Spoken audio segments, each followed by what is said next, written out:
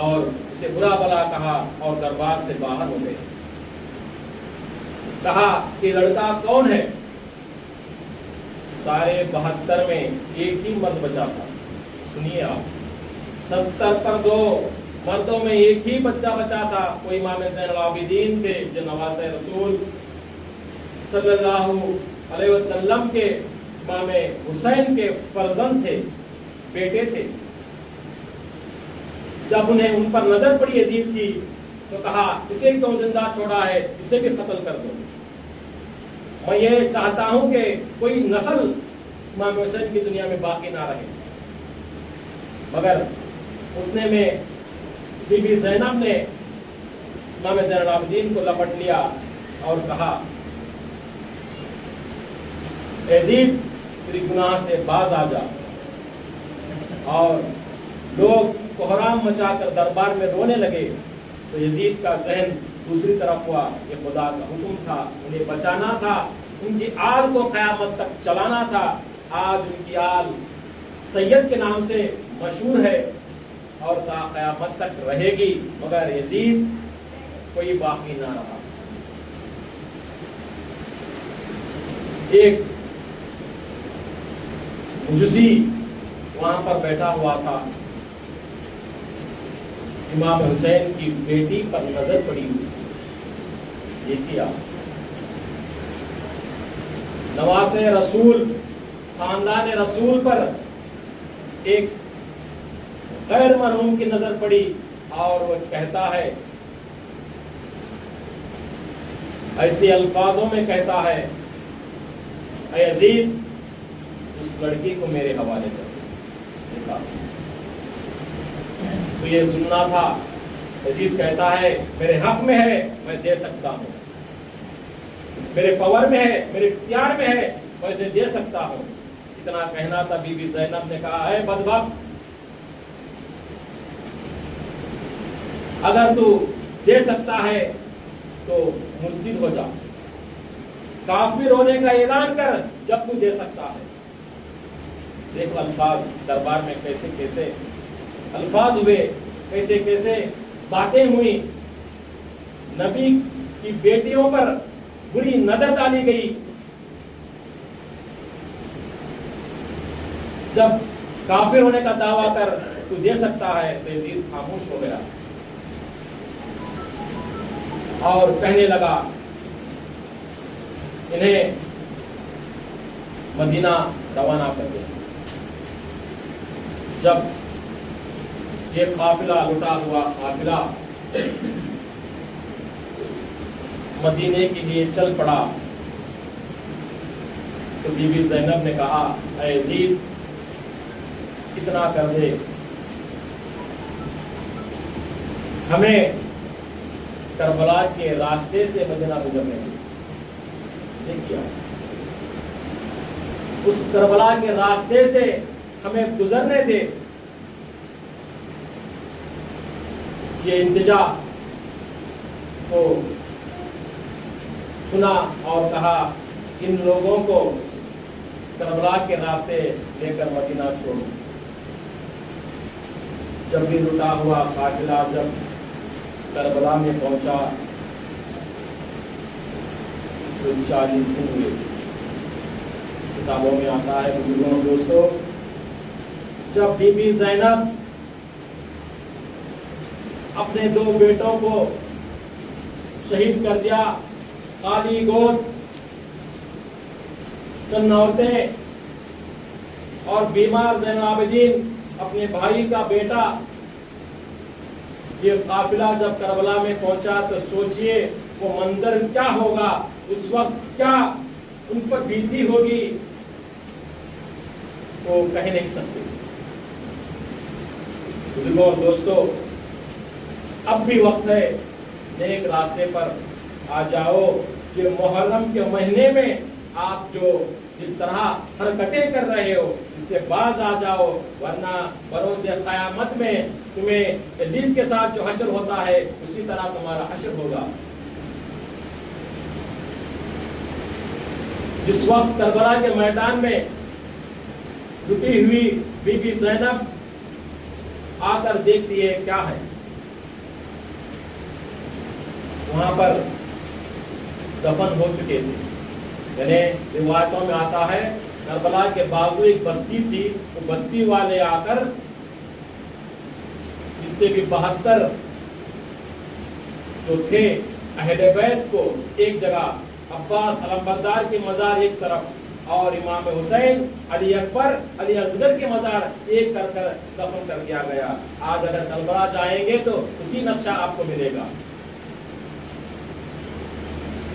اور کہنے لگی اے بھائی, تو نے آج نانا کا وعدہ پورا کر دیا, تو نے آج نانا کا وعدہ پورا کر دیا. اس سے پہلے جب مدینہ آنے والا تھا تو یہ قافلہ مدینے والوں کی اطلاع ہو گئی تھی, وہ انتظار کر رہے تھے, کیونکہ نواز رسول شہید ہونے کی اطلاع انہیں اس دن ہی ملی تھی جس دن نواز رسول امام حسین شہید ہوئے تھے.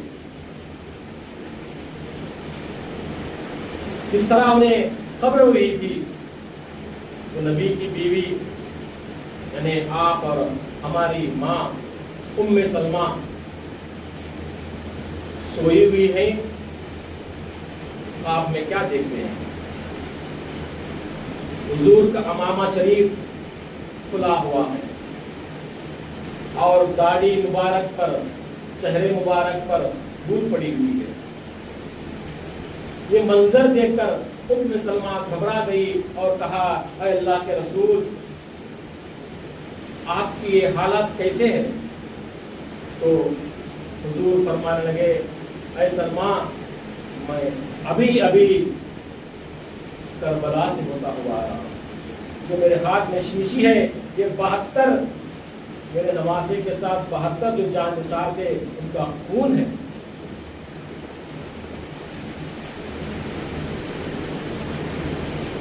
جب اتنا سننا تھا, ام سلمہ کھڑی ہو کر اس محراب کی طرف بڑھی جو حضور نے اپنی زندگی میں ام سلمہ کو ایک شیشی دی تھی, اس کے اندر مٹی تھی, اور کہا تھا اے ام سلمہ, جس دن یہ میرا نواسا شہید ہوگا اس دن یہ مٹی خون بن جائے گی.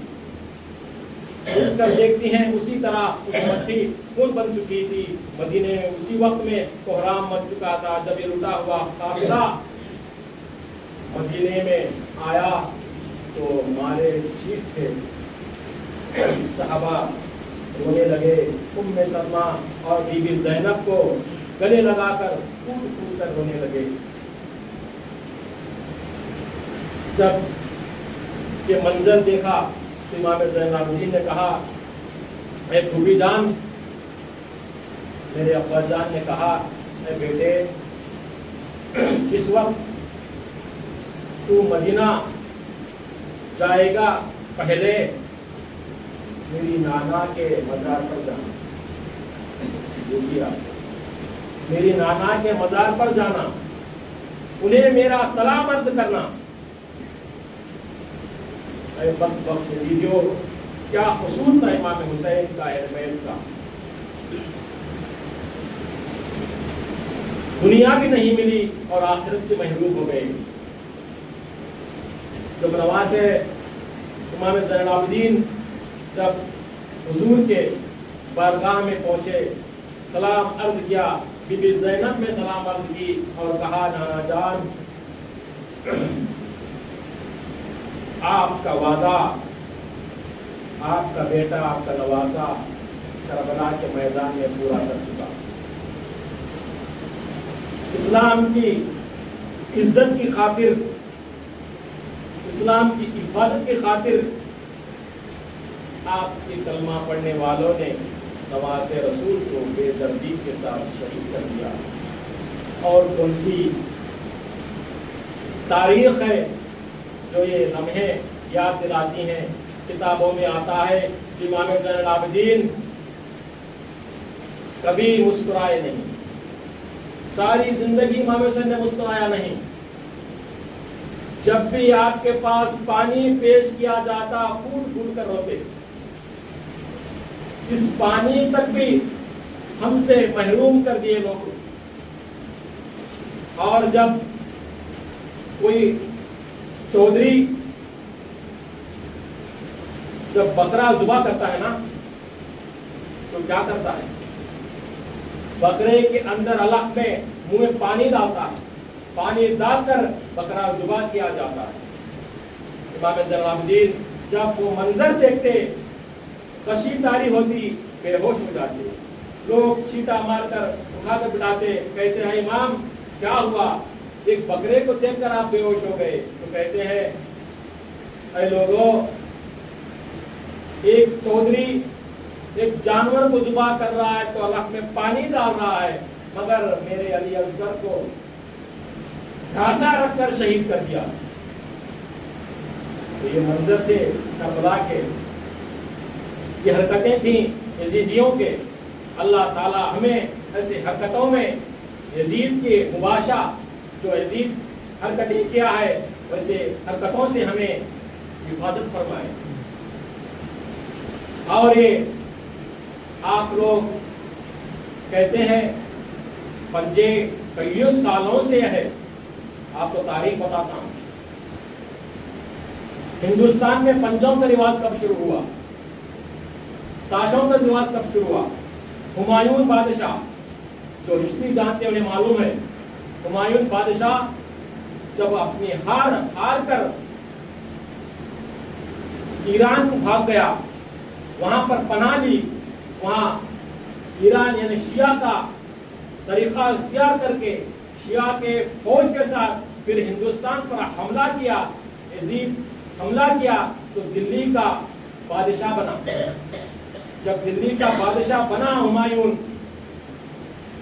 تو ساتھ آئے تھے جو ایران کے شیعہ فوجی، وہ ہندوستان میں رہ کر شادیاں کی، اور ان کا طریقہ جو تھا پنجوں تاشوں کا وہ آپ کرنے لگے۔ کیوں نہ دیتا؟ کیونکہ اسے سپورٹ کیا تھا انہوں نے۔ ہمایوں کے بعد اکبر بھی سلسلہ شروع رکھا۔ جب اورنگزیب کا زمانہ آیا تو یہ تاشے پنجوں کو بین کیا گیا۔ یہ سنی کے جو سنی مسلک پر ہے، یہ لوگوں کا طریقہ نہیں، شیعوں کا طریقہ ہے، سنیوں کا طریقہ نہیں، اس لیے انہوں نے بین کیا۔ اس کے بعد نظام نے یہ شروع کیا، نظام شیعہ ہو چکا تھا، یہ طریقہ شیعوں کا ہے، یہ سنیوں کا نہیں۔ تاریخ اٹھا کر معلوم کیجئے، پتا چلے گا آپ کو کیا سچ ہے کیا جھوٹ ہے، جو آپ حرکتیں کر رہے ہیں یا سچ ہے یا جھوٹ ہے، معلوم کیجئے، ورنہ ہمیشہ کے لیے نواز رسول کے دشمن میں آپ کا نام ہوگا اور یزید کے ساتھیوں میں تمہارا نام لکھا جائے گا۔ اللہ تعالیٰ سے دعا کرتا ہوں کہ اے اللہ ہر مسلمان کو امام حسین کی سچی محبت عطا فرمائے، اہل بیت کی سچی محبت عطا فرمائے، نیک راستے پر چلنے کی کوشش انہیں عطا فرمائے، اور ہر بلا ہر مصیبت سے ہر مسلمان کی حفاظت فرمائے۔ آخر و دعوانا والحمدللہ۔